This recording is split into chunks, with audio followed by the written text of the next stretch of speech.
Okay, everybody. Hello.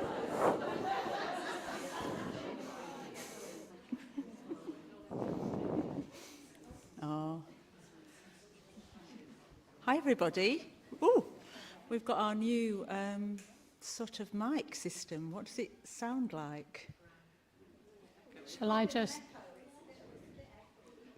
A little bit echoey? Can I do, I don't know.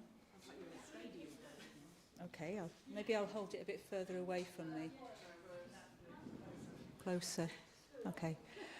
We're trying our best to make it really easy for people to hear in the Lotus Hall. It is echoing a little bit, isn't it?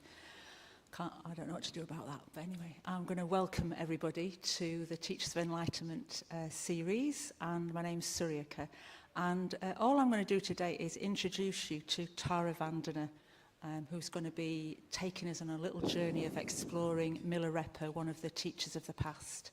And I also just want to point out to you, if you don't know, that the image that we're exploring, the Refuge Tree, is there at the back of the shrine room. So if you've not had a chance to have a look at it, please do. Oh, and it's also on the screen as well. So you can look forward and you can look back and have a look at it. But yeah, for those of you who don't know Taravandana, I was saying to her, I don't know what to say about you. And she said, oh, just be nice to me.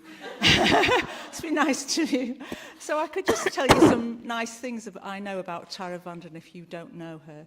So one of the things is that she's just really, I think one of the things that she's done as part of the Manchester Sangha is that she's really befriended women who are training for ordination.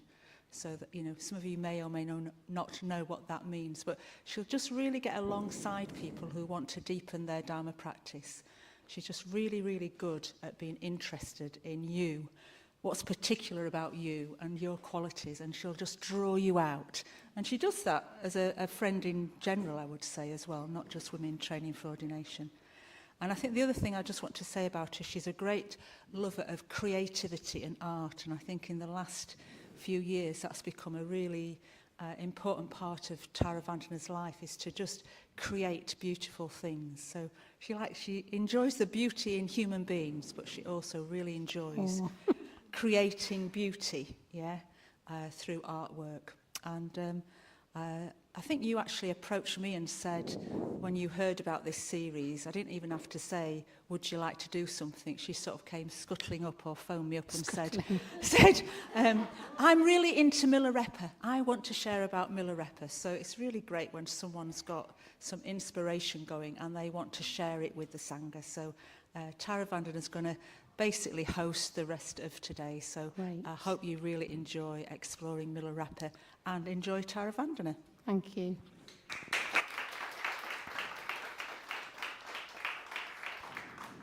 So I'm just testing the mic. How's that? Yeah, I don't have to shout or anything. Yeah, that's really great. Oh, well, it's very nice to be here. Thanks very much. And, you know, let's just have a look around the room and take everybody in. Yeah. Here we are today. Some of the Manchester and wider Sangha.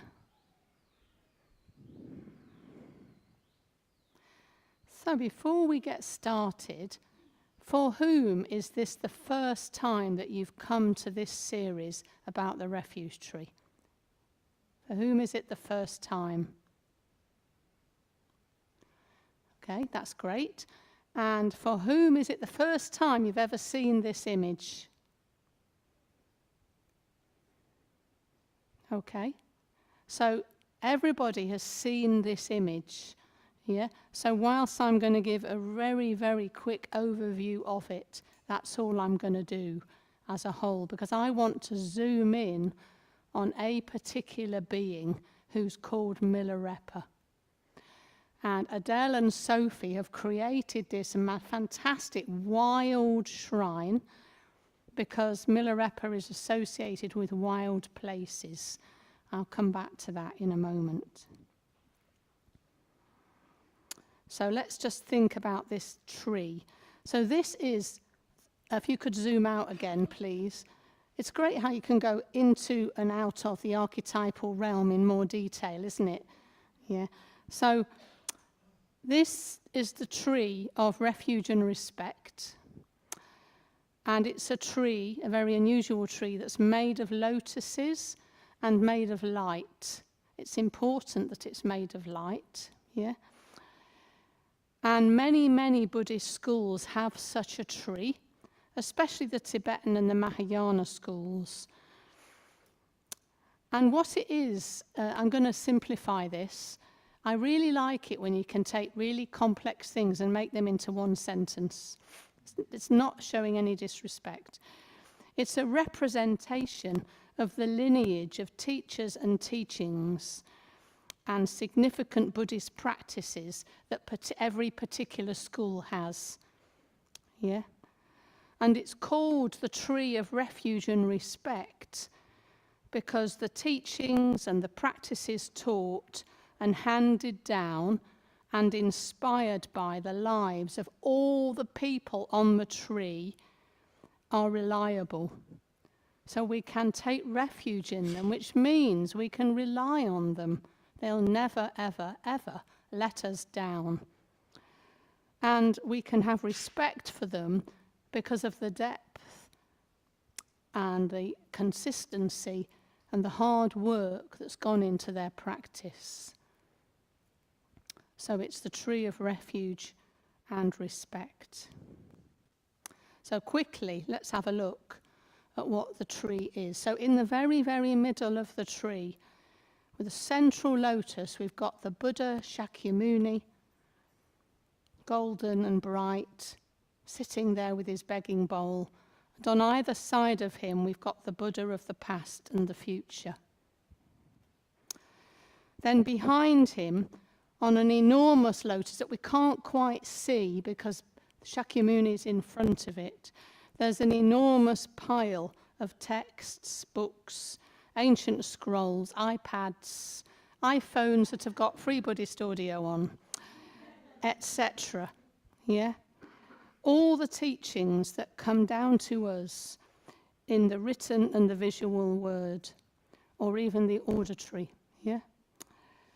They're all represented there. And then behind this and above them, and we can zoom in on this perhaps, we can zoom in on an enormous lotus that all the teachers and the enlightened beings and practitioners, there's a bit of a weird echo, isn't there? Is it distracting? Okay, well I'll just do... So these are all the teachers of the past, yeah? All the enlightened beings, all the practitioners that have particularly influenced what and how we teach and practice the Dharma here in Triratna. And these are teachers from India, from Tibet, from China and Japan. And there might even be others that I've forgotten. For example, there's Padmasambhava, there's Nagarjuna, there's Huineng, and there's Milarepa. And Milarepa you can see on your left with a white cloth around him. That's all he wore in the mountains of the Himalayas. I'll come back to him, and he's a bit green, and I'll say more about that as well. The lotus is to the sides of the Buddha, so if we could zoom out. The lotus is to the sides of Shakyamuni Buddha. So on your right, we have the Arahants, the disciples of the Buddha. So they really, really were the monks and the nuns of the Buddha historically. And they include people like Ananda, who was the Buddha's companion, helper, and his cousin. And they include Dharmadina, who was a very famous woman teacher of the time. So, and they look perhaps a bit worn out and thin because they practice the Dharma really hard. So that's what it looks like in real life. I'm not suggesting we have to look thin, but it's to indicate that they were really practicing in the real world. And they were recognized through their own efforts, and they were enlightened beings. And then on the left-hand side, we have the Bodhisattvas, who are the embodiments of human qualities at the very highest possible level. And they're made of light, and they're beautiful. Most of them are 16, but they've been 16 for about 10,000 years. All right? Yeah.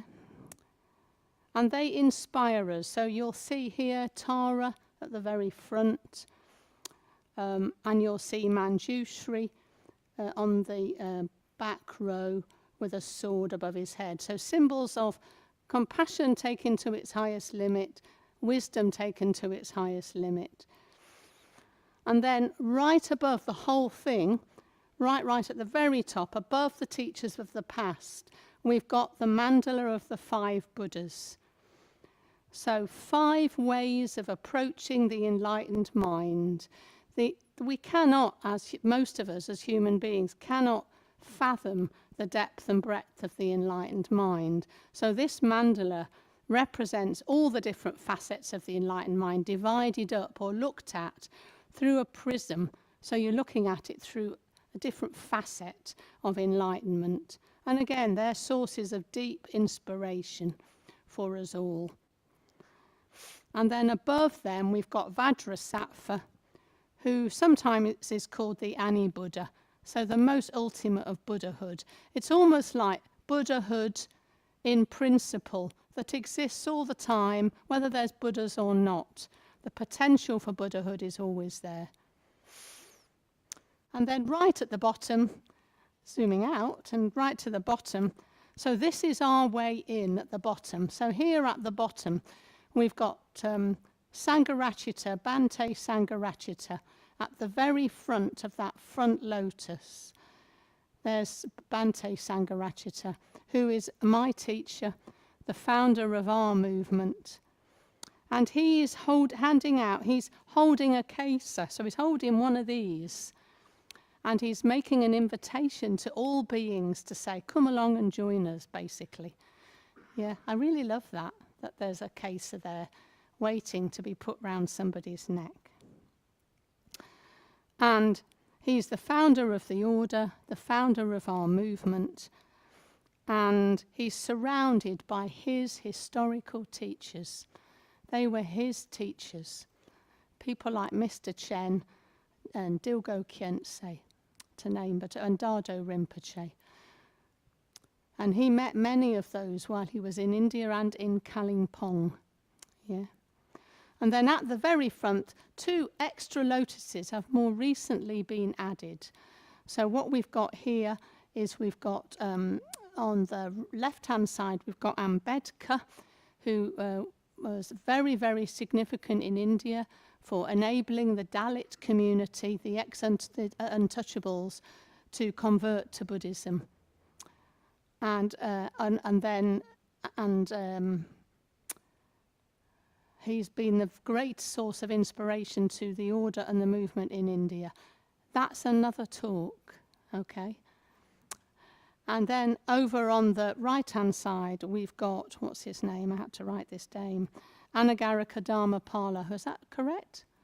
And he was very significant as a way in to enlivening Buddhism in India.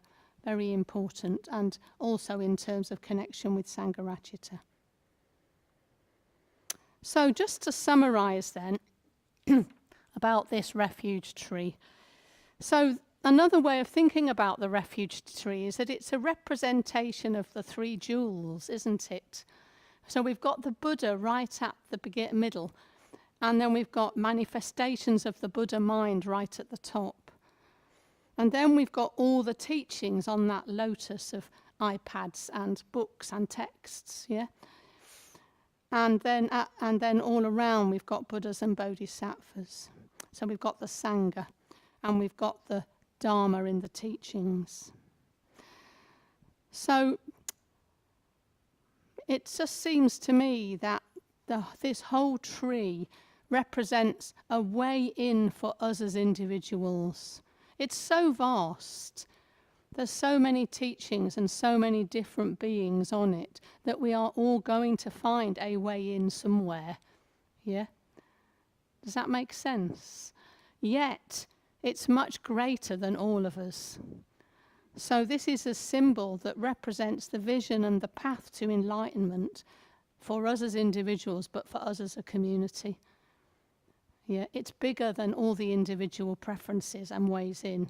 It represents the path to enlightenment for beings. So it's an individual and a collective symbol. Okay, let's move on to Milarepa. Just checking my time, we're doing well. So let's have a look at this chap now here. So Milarepa. Whoa, so first of all, what strikes you about him when you look at him? He looks happy, yeah. Can you hear, Vidya D? Listening. He's doing this, isn't he? He's listening, yeah. It's not because he's got a hearing problem. I don't know about you, but I have to do that sometimes in noisy restaurants so I can hear.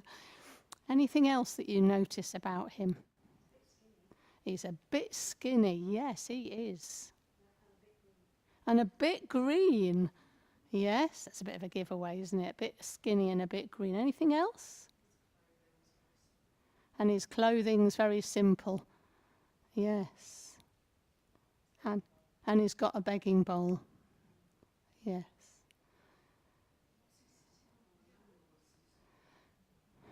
I don't know if he's just sitting on rocks, yeah, or maybe a fur. An animal fur.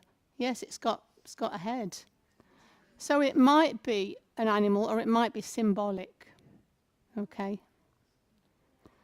Okay, let me tell you a story about him then. Are you ready for a story? So this is Milarepa, who was the great Buddhist yogi and poet of Tibet.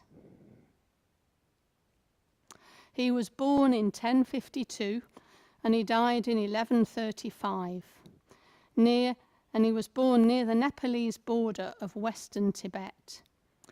His name translates as Miller, who wears the cotton cloth of the ascetic. Miller, who wears the cotton cloth of the ascetic.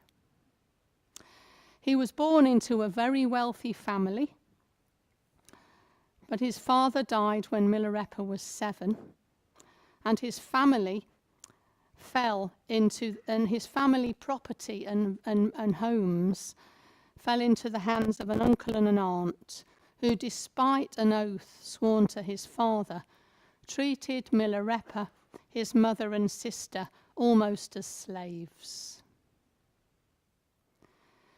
Begged by his mother to avenge these injuries, Milarepa trained in black magic and sorcery. He was a very, very bright man. He became an absolute master of the destructive forces of nature. And he used this power to send a huge snow and rain and hailstorm on a great party that his family were at. And he killed many people with a fierce storm. Overcome by remorse, and learning that the only way to turn over this very bad karma was to gain enlightenment in this very life, he sought out help and teachings. He turned to a teacher called Rogton, who sent Milarepa to Marpa. So Marpa was a very famous translator of the Dharma. He'd recently come back from India, where he'd gone to learn more about the Dharma and to translate it into Tibetan. And Marpa could tell that Milarepa was a student of extraordinary potential and enormous determination. He was going to need that determination to overcome his very, very black karma. He also realised that in order to fulfil this potential, Miller, which is what he was called then, needed to purge himself of the very bad karma. And so for 6 years, he treated him as a servant. And pretending to be a very harsh master, he subjected him to a grueling regime that almost broke Miller completely. This included telling Miller to build a series of immense stone towers on the sides of mountains in the Himalayas. After each of these was complete, he would make Miller take it down and build it somewhere else, on the side of another mountain, in all sorts of wild weather, etc. Are you getting the picture? Yeah. After 6 years, finally, Miller's karma was purified, and Marpa prepared Miller for the yogi's life of solitude. He taught him the principal teachings of the Mahamudra, which is a very particular school or way of teaching the Dharma about the effortless realization of emptiness. So it's a way into vipassana or emptiness meditation or experience. Fortunately, he also taught Miller the practice of turmo, or psychic heat, which allowed him to live above the snow line dressed only in a thin white cloth. I'd love that practice sometimes. It'd be great, wouldn't it? It'd be great for, the energy crisis that many of us are in. Yeah, so I'd ask the centre team to think about running as a course on the turmo practice. That's a joke, by the way. Hey? Yeah, the menopause is good, but some of us are over that. Okay, so by this time, so 6 years on, he'd started to be trained in the Mahamudra. And by this time, Milarepa had been separated from his family for many years. One day, while he was meditating, he fell asleep, and he dreamed that the bones of his mother were lying in the ruins of their house, and that his only sister was now a vagabond beggar. He awoke in tears and was stricken with grief. So he left Marpa and went back to his village, where very, very sadly, all the premonitions of his dream were confirmed. What this brought about in Milarepa was a deep seeing of the painful human existence is helplessly and futilely consumed by impermanence. He saw through, and he then had a very anguished desire to renounce the world around him. And he made a solemn vow that he would meditate uninterruptedly on a remote mountain until he reached enlightenment. How about that? How about that? What does it take for us to be able to make that sort of resolution? I'm saying that to myself, by the way. This vow he kept. He meditated for 12 years consecutively alone in a cave, living, as the story goes, on nothing but nettles, which is why he went green. So I find this a bit weird because I'm a dietitian, How on earth do you keep going on only nettles? Anyway, it's probably happening on another realm, not the biological one, all right? So he went green, and he used to regularly run out of food too. Like what happened when there weren't any nettles? So after this 12 years, he began to accept disciples, and he taught many, many people through his very famous songs. So the 10,000 Songs of Milarepa is a very, very famous book. It's on the shrine here. The 100,000 songs. I thought 10,000 was a lot, but actually it's 100,000 Songs of Milarepa. It's a fantastic book. And I'll come back to that in a minute. One of his most famous disciples was Gampopa, who was the founder of the Tibetan Kagyu school of Buddhism. very famous school, still operating today. It's one of the very big schools of Buddhism in Tibet and Tibetan schools all over the world. In fact, Sammy Ling is Kagyu, so some of you might know Sammy Ling. And if any of you ever go to Holy Island, which is off Arran, they've painted tankers or paintings of Buddhas along the shoreline, and there's one of Marpa, there's one of Milarepa, and there's one of Gampopa, which was very lovely to see. Actually, I was there last summer with Amita Shuri. How are we doing? Oh God, we're way, way, way ahead of time, which is marvellous. Okay, so I wanted to say something about my connection with Milarepa. So when I scuttled up to Surika, I don't know what that means, but it's a really nice idea, isn't it?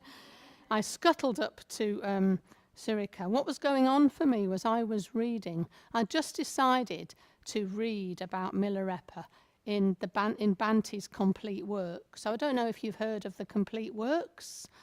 So the complete works is a Triratna project.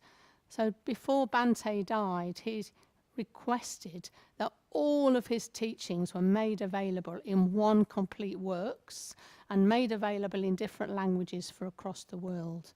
And this is called the Complete Works Project. And every now and again, like maybe twice a year, a set of volumes of this Complete Works comes out. And volume 18 is on Milarepa. I think volume 19 might be on Milarepa, is it? Yeah. It's a fantastic book. So this is the stories, the poems that Milarepa's giving, plus Sangharakshita commenting on it. I'm really, really enjoying it. And I got into reading a bit every night before I went to bed, and it has such a different effect on my mind to reading my novel. I love reading my novel, but somehow reading Sangharakshita and Milarepa has a very beautiful effect on my mind. So it's something to maybe think about. So that's what my current sort of connection is. But I, over the years of practicing, I've done a few solitary retreats in wild places. So I used to go to the Dharma Centre, which was a Buddhist retreat centre in Spain. I don't know what bit of Spain it's in, but it's in the hills in Spain. It's in a valley. It's not the Dharma Centre anymore. It's now a permaculture centre, I think, something like that. It's become an activist and permaculture centre. But they owned this huge valley, and they used to have some solitary wooden cabins about half a mile from the retreat centre. And you would arrive and you'd pick your vegetables out of the garden, and then they would take you up in the jeep and leave you there for 2 weeks. And it was the wildest, most isolated place I've ever been to. And I had a light. My light was a bike torch. A solar-powered bike torch was the lighting, and there was a gas stove with 2 rings. So you had to do your cooking before it went dark, or you couldn't see. And it was immensely silent, and the stars were, the sky was enormous. There was no light pollution at all, and it was a bit scary. I found reading Milarepa very, very helpful. Comforting's not really the right word, but I found it very inspiring, because he also was in wild places, and he often talks about that in his in his poems. He talks about where he's meditating, what it's like, and he meets beings. No, beings isn't the right word. He gets visited by demons. Yeah. So one day he goes out for a walk, like you do when you're on solitary retreat, and then he goes back, and in his cave there are 3 demons with eyes, huge eyes. It reminds me of that Hans Christian Andersen story of the dogs with the eyes the size of windmills, yeah? And he realises ultimately that they're emanations of his own mind. But, when you're on solitary retreat in a wild place, it feels like there might be demons around. And probably they are emanations of one's own mind, but you have to be quite enlightened to realise that they're emanations of one's own mind.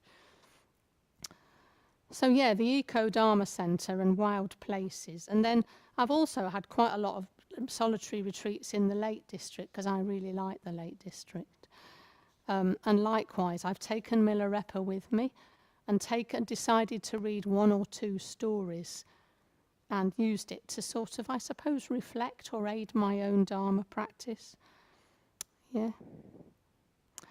And I suppose the things that, it's the image of him in very, very isolated places that are very, very wild.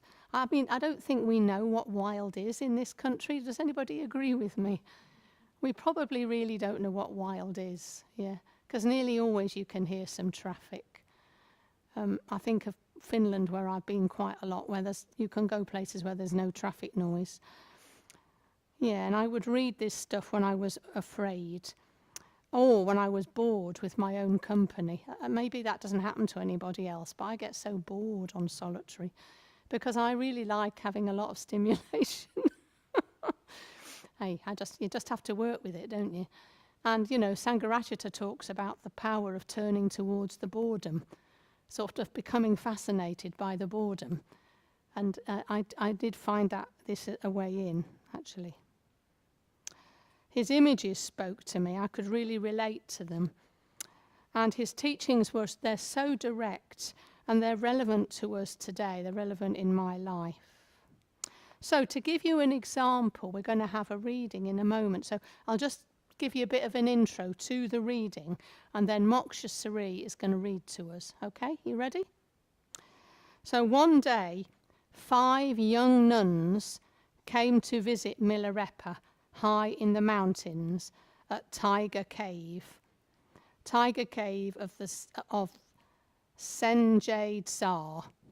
And they said to him, "This place of terror is supposed to be an ideal place to gain improvement in meditation. Can this be true? Have you found it so?" And this is how he replies. Can you hear me? No, he didn't say that. Obeisance to you, my guru. I met you through having accumulated great merits, and now stay at the place you prophesied. This is a delightful place, a place of hills and forests. In the mountain meadows, flowers bloom. In the woods dance the swaying trees. For monkeys, it is a playground. Birds sing tunefully, bees fly and buzz, and from day until night, the rainbows come and go. In summer and winter falls the sweet rain, and mist and fog roll up in fall and spring. At such a pleasant place, in solitude, I, Milarepa, happily abide, meditating on the void, illuminating mind. Oh, happy are the myriad manifestations. The more ups and downs, the more joy I feel. Happy is the body with no sinful karma. Happy indeed are the countless confusions. The greater the fear, the greater the happiness I feel. Oh, happy is the death of sensations and passions. The most extreme happiness is the self-emanation of self-power. Happy are the myriad forms, the myriad revelations. As a welcoming gift to my faithful pupils, I sing of yogic happiness. So, thank you very much. So we've had a bit of an introduction to Milarepa. I think what we'll do now is we'll just have a leg stretch, yeah? So let's have a leg stretch until 1:45, yeah? And then when we come back, we're going to have an opportunity to talk to some people in small groups. And I'll tell you about what we're going to talk about then.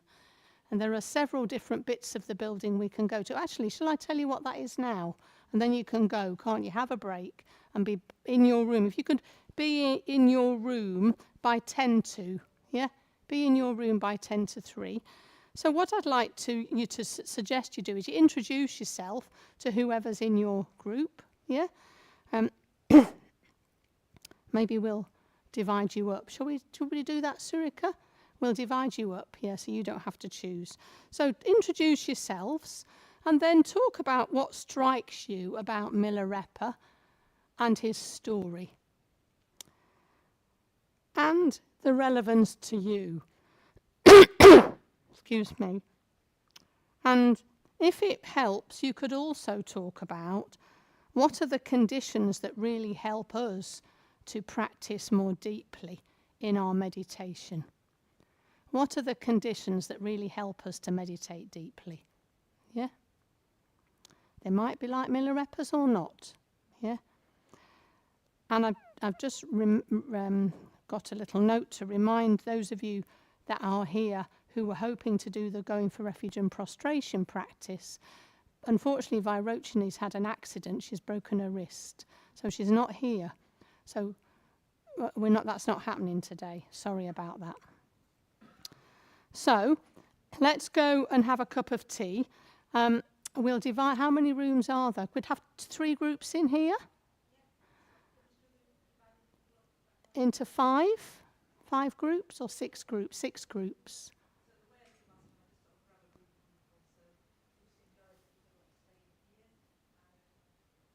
And Louise?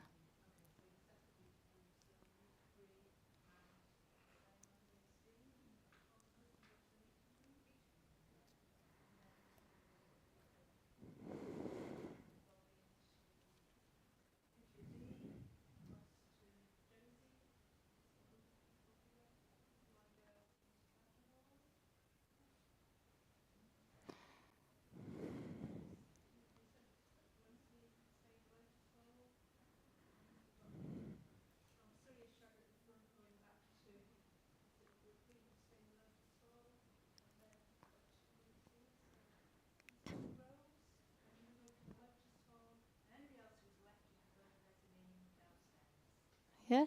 Mezzanine downstairs? Yeah? So get to your venue at 10 to and introduce yourselves. And then can you come back here? Can you come back here at 22? No, actually we'll say 4:30. No, 20 to 4. Come back here at 20 to 4. Okay?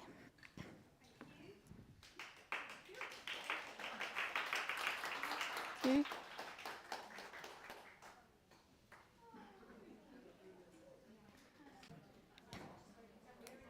Is that all right? Good. I thought I was going to have far too much material. Oh, everybody can hear everything.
easy. And actually what's really nice is you don't get any interference, you know.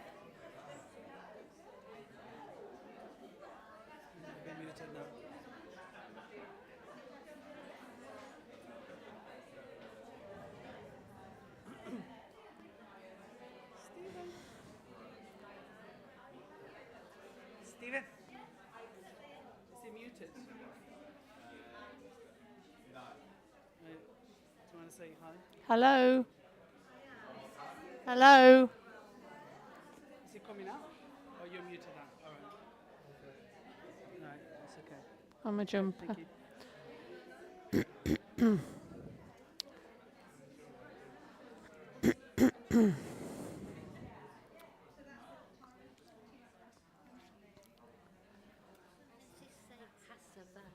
Yeah. Hasavajra. Om Guru Hasavajra Sava Siddhi Hung. I'm gonna start it anyway, Marion.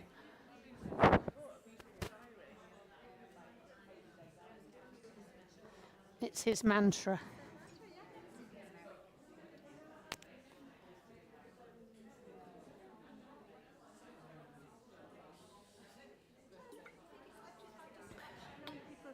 I was just thinking when people are ending Yeah, I think we should do something now. No, let me just do the sharing and then you say something. That's much better. Much well. People might want to stay on in the shrine. Exactly. I'll say that too. Okay.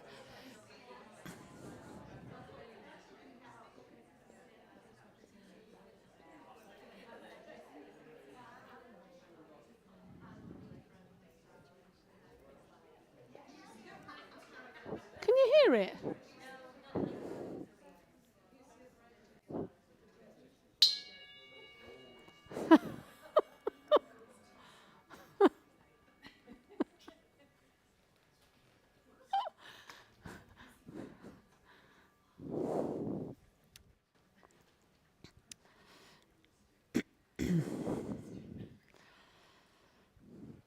Oh, well, thank you, everybody.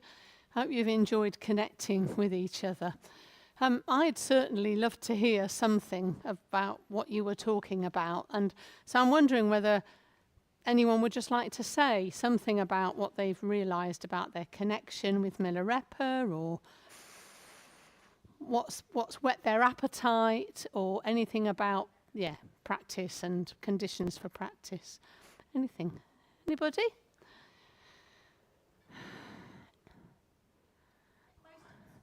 Sherry, we've got a little mic. There's a little mic coming around. Oh gosh. Most of us were talking about the need to limit distraction and kind of engagement with the world and the exciting things of the world. So that's kind of what we mostly got from it. Anything else? I just think Lucy made a really great point about, Milarepa was in the cave, but then actually he gave all those songs, didn't he? People called by and kind of saw him, and he gave his songs and his teachings. And that idea of, I was really inspired by that idea of, practicing, doing your thing, but being so flexible that you were so joyful to give teachings that he was still giving, and obviously in a really joyful way. We don't even need to know, do we? If he's singing, he's clearly really joyful, and that being both. So being that inner in those, in the cave, eating the nettles for years, but actually just joyously teaching as and when, spontaneously, when someone just appears. Yeah, really inspiring. I really like that as an extra. Yeah. Anybody else? I can pass the mic. Yeah, I've got the back there. Let me see.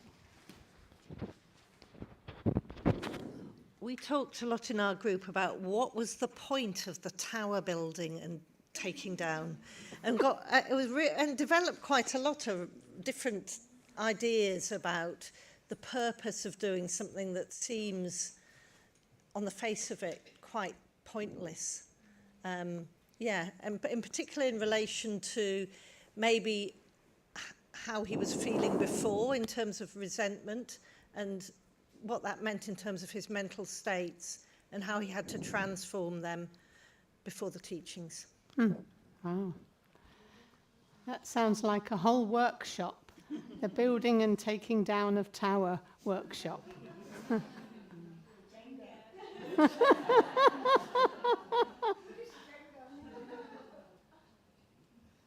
Anyone else?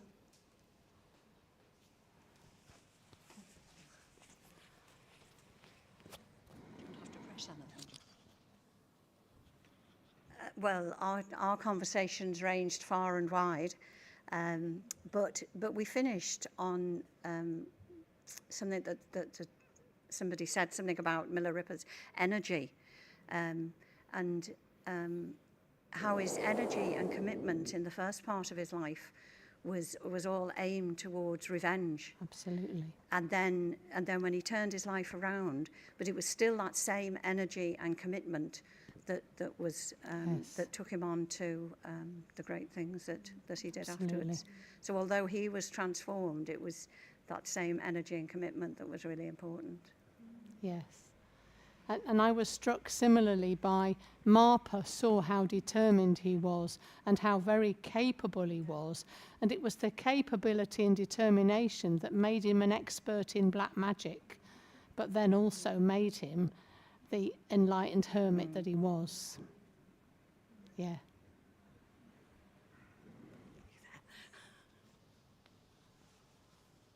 Anyone else?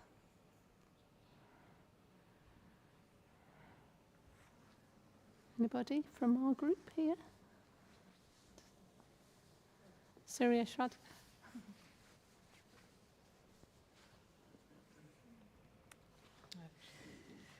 This was just, I suppose, what struck me personally but has been touched upon already. But yeah, despite this, the asceticism and nettle soup and all that sort of stuff, there was a joy in hearing his keenness to teach and share his joy and experience with other people. But I just love the fact that he chose to sing. He didn't just give a dry teaching and you will be like me he chose. It's like he was giving a gift to people, and there's beauty in music, and that despite all his austerities, he didn't lose touch with that sense of joy and beauty and pleasure, I think. So I really love that. Mm. Mm.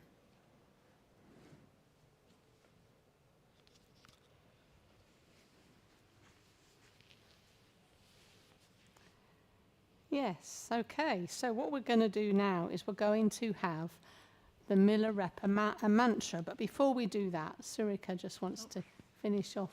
Yeah. I suppose we're about to enter into sort of the final part of today, which is more mantra and a little bit of ritual and I suppose a bit of a quieter space together, really, isn't it? So I just wanted to take this opportunity to thank Taravandana for just coming and sharing your inspiration and your connection to Milarepa and your own Dharma practice. I think it's just a gift, isn't it, when you hear people talk about their practice and how it's been inspired through exploring a particular figure. I think it's it can ignite something in us to think, maybe there's a figure I want to explore or take a bit further. So I just thought we should thank Taravandana now. Hooray, thank you very much.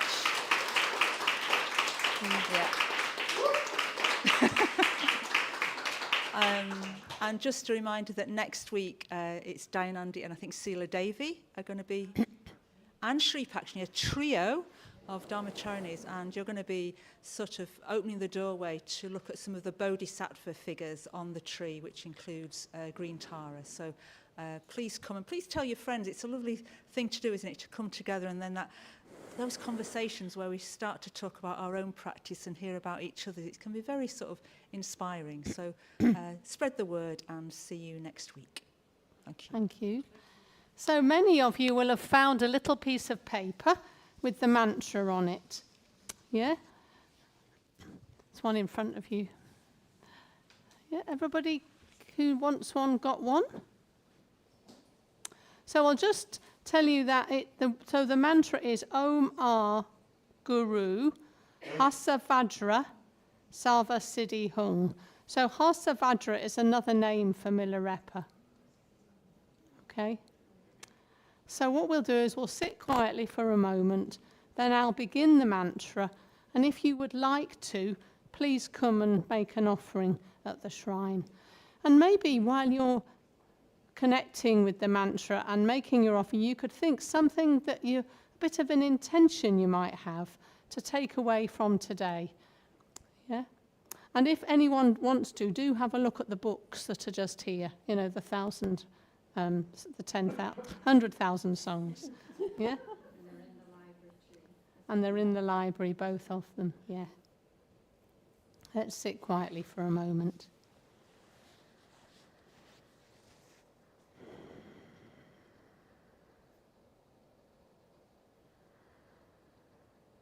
Maybe contemplating being in a wild, mountainous place. Vast space.